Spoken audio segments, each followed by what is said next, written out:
bomb fell into this building and it broke it completely. This is a everyday synagogue, and this is the place where we study, and the other building is the main synagogue.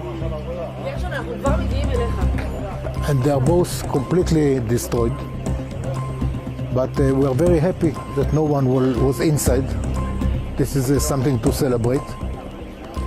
And the buildings we will fix, we will rebuild them very soon, and we'll come back to pray here. How many people were there? About 30. 30. 2 hours before the bomb fell.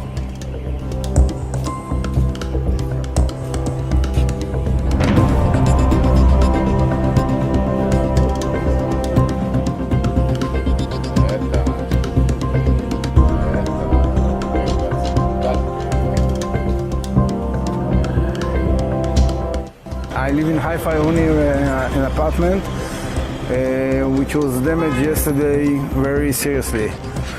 Life here is it always was nice, but in the last year we are under rocket attacks from Lebanon, and every day we have here a few Syrians, and life starts to be very tough. I'm afraid my grandchildren is living here, and yesterday when there was a rocket attack, they went directly to the stairs, and actually they were survived because they were on time on the right place. Otherwise, if they would be in the room, I don't know what would happen there.